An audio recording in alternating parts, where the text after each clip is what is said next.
Right, so I'm going to be reading from my presentation. Where's my there it is.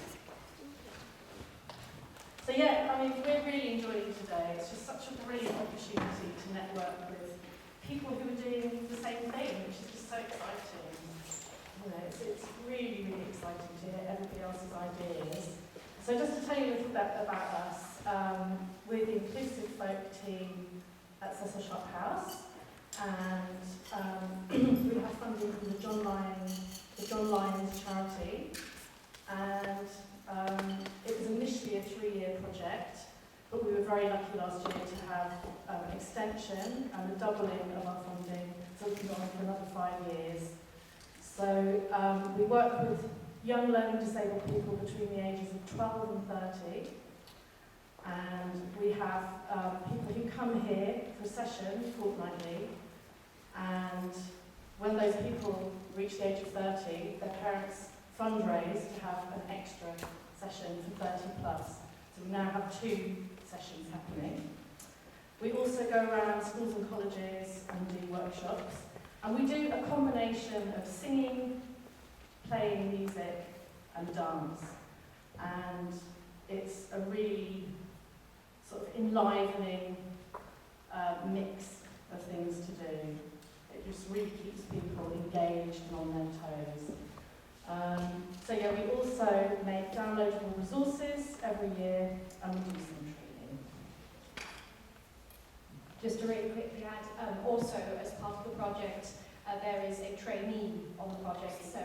So I am the past trainee, and Isaac's also in this room, who has also been a past trainee on the project. So part of the project is also teaching other people to be able to do folk education for people with special educational needs. Thank you. Right, so as I said before, dance movement is a very, very important part of our sessions. If we're doing singing and playing music, and it's maybe a jig time, it's a 6/8, dancing that rhythm can really help people get a feel for the rhythms throughout the session. Sometimes we'll dance at the beginning and then play that tune or song. So there's just keeping that connection between the songs, the tunes and the dancing. So we've done lots of different experiments in adapting folk dance. We do Ceilidh dance the most, and we have Ceilidh dance cards that we use. And these are in a resource that we've made called A Song and a Dance. So we sort of use quite a lot of visual aids, and we break down Ceilidh steps into, sort of quite basic moves, and then we can get the students to lead their own versions of the dances. We've done maypole dance. We do things like the captain's orders game when we're teaching sea shanty, so we get people climbing the rigging and scrubbing the decks, and we make that into dances. We often include Makaton signs with dances. So we'll take a song and we'll add Makaton, and then we'll make that into a little dance. That's another thing we do. And I'm going to confess to you right now, I'm not a Morris dancer. But we have done some adapted Morris dance. That's our students' maypole dancing. So today we're going to share with you the last resource we did, which was called Dancing Days. And in that resource there's 2 Cotswold Morris dances and a rapper dance section with a calling on song. And we're really interested in dances that have a song with them, because there's a lot that we can do to work together. We find it very engaging for the group, and we've tried to develop strategies where when people are singing, they're not moving as much, because it's a bit hard otherwise. We sort of alternate between singing and dancing. So all 3 songs in the resource are related to work. So we have rapper dance, which is related to coal mining. We have a washing day song related to that work. And then we have a song called Postman's Knock, about posty.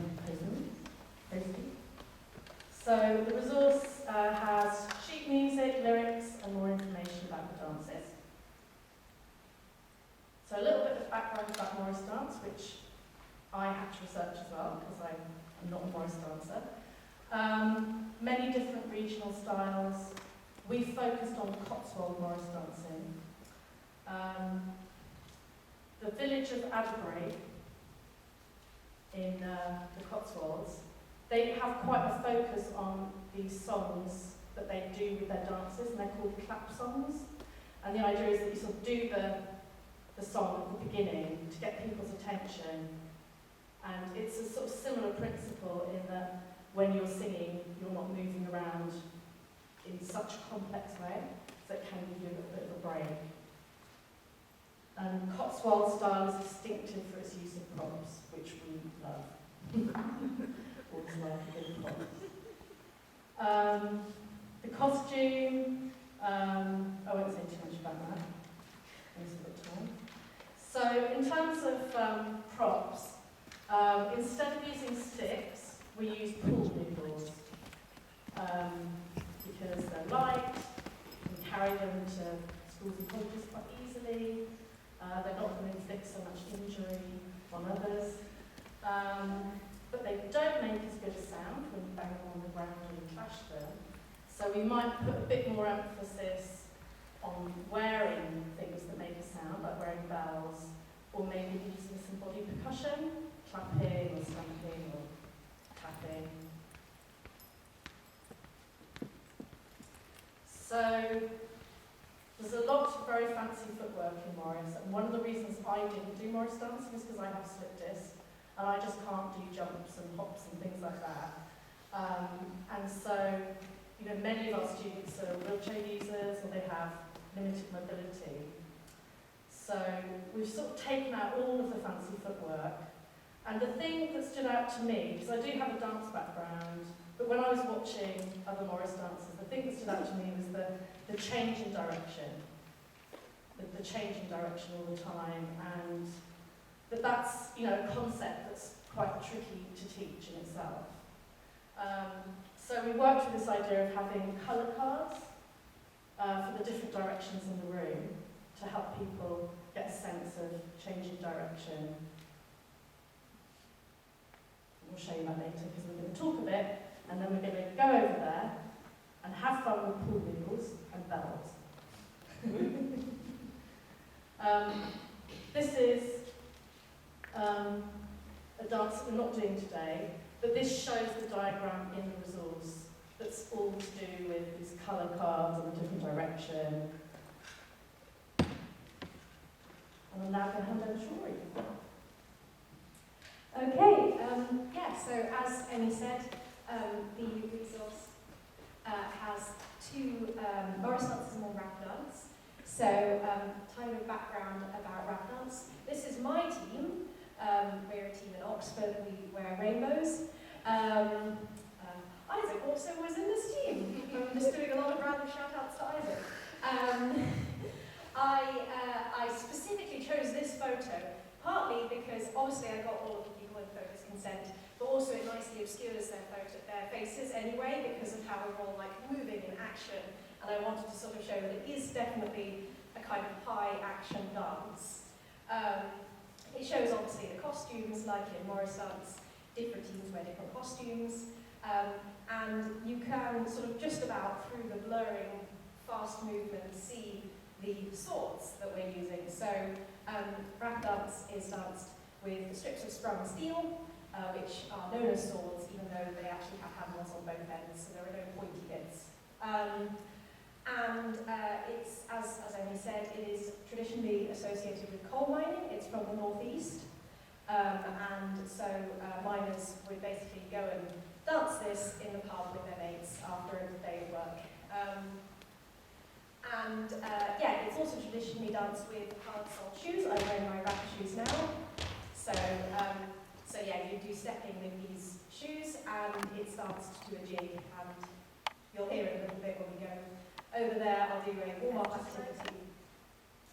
Oh, well, that's actually probably longsword. Oh, but yes. You can in rap dance also make these box that look a bit like the long-sword lock in the EFDSS logo.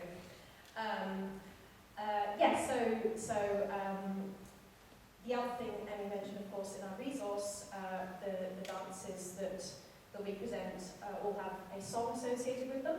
So in this case, the song associated with the rapper dance, in a similar vein to the Morris dances, is kind of an announcement that kind of the dance is about to happen, everyone should pay attention, more or less, which is the calling on song. I'll talk a little bit more about those in a moment. How does this work? No? Ah. There we go. Cool. So the way that I've sort of adapted rapper dance for this resource then, obviously the swords themselves could pose quite a safety issue. They do in regular teams. And so specifically when we were trying to adapt it for SEN groups, we had to think of a very safe alternative. I know that other resources, there is, for example, the Swords and Stars resource already available on the resource bank that is about teaching rap dance at primary school, and they use bits of hosepipe. So I know that that's sort of already an option. We've chosen pool noodles, but you can use other things. You can use ribbon sticks, scarves. In the photo just here, you can see there is one dancer who has a sort of sword-like pool noodle, and there is another dancer who has a ribbon stick. And for the moves that are in the resource, either of these work just as well. Obviously, there are other rapid moves that teams might do where you need a certain amount of rigidity to your sword, where ribbon sticks wouldn't work, but for other moves they do. And the length of swords can, of course, also be altered. If you've got something like a pool noodle, you could cut them down to be shorter. Obviously, longer ones might be more suitable for certain dancers. For example, wheelchair users might find it easier to dance with a longer sword. In a traditional dance, people would always be, or almost always be, sort of attached to each other by their swords. So you hold one in one hand, at the end of one in one hand, the end of another in another hand. But again, that can be adapted to make it more accessible. And then a couple more adaptations in terms of the kind of musicality of it. As Emmie said already, sort of getting people into a rhythm can be really valuable for them. But with, for example, a jig rhythm, you can first get people clapping, say, on the 1 and 4, instead of it being 1, 2, 3, 4, 5, 6, 1, 2, 3, 4, 5, 6, it needs to be 1, 4, 1, 4. And you can get people doing that in whatever way works for them. Clapping, stamping, you can have a carer tapping a rhythm out on someone's arm with their consent, that sort of thing. And we've also found that saying a word can be helpful. The word that we're going to do in a second is the word rapper dance, because rapper dance works in a rhythm. Rapper dance, rapper dance, rapper dance, rapper dance. But in different groups you can say different words. One of our students finds it particularly funny if we use the word sausages. Just adapt to the group. And then the structure of the dance can also be made more simple. Quite a few traditional rap dances actually already have a kind of chorus figure that keeps coming up again and again, and that can really be used to make dances more simple, because then students are always coming back to something familiar. They do something a bit different that maybe builds on something they've done before, and then they come back to, oh yes, we know this one, this is the chorus. And then the calling on song, which I'm going to teach in a moment, can also be simplified. So, and it can also have signs added. So actually, when I do the signs, I might need, wait, hang on, are they all one-handed signs or not? It might be fine. I can do them all one-handed, it's fine. Okay, yeah, it's fine. Signs can be added, for example. So we do use Makaton in our sessions a reasonable amount, and so when teaching a song, that can be really helpful to kind of, for people to link the meaning of the words of the song to sort of what it's actually about. So, I'm going to teach a cut-down, simplified version of the Winlaton Sword Dancers Falling On song, which is very much the one that has kind of become a bit ubiquitous in the rapper dance scene. It used to be that there were lots of different dances, like each team had their own dance, had their own Falling On song. Nowadays, a lot of teams do this one, and the original is a lot longer. There are lots of different verses that explain, you know, what different members of the team do as a living and things like that. I've literally used half of the first verse here. So, You can show the signs first. yeah. Yeah, all right. Yeah, the signs first. Yeah, so, first verse is basically just saying, come and listen to me. So, for that, we're going to do, yes, thanks. We're going to do the sign, listen. Then the second dance is about coming here, so sign here. The third dance is sort of about bigging up the dancers, these heroes I bring. So we're going to do the sign for superhero, which is this. A bit more complicated, so it's sort of three parts. That, then that, and then that. Yeah, so that's superhero for these heroes I bring, Lyon and Bonnie. And then the last one is the sign for dance. Dance.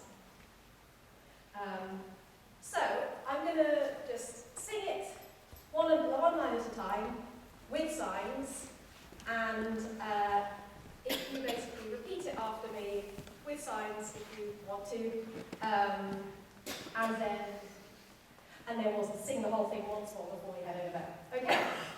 So, good people, give ear to me story.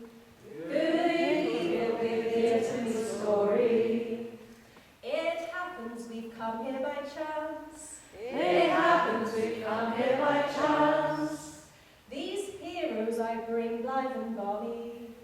These heroes I bring live and bonny. Intending to give you a dance. Intending to give you a dance. Great. Okay, the whole thing really quickly. Good people, give ear to my story. It happens we've come here by chance. These heroes I bring live and bonny, intending to give you a dance. Okay, we will head over there in a sec after a couple more remarks ready. Okay, just want to say that we're going to go over there and we're joined by the amazing Seth Bye, who's going to play the fiddle for us. We're going to do the rapper dancing first, and then we're going to do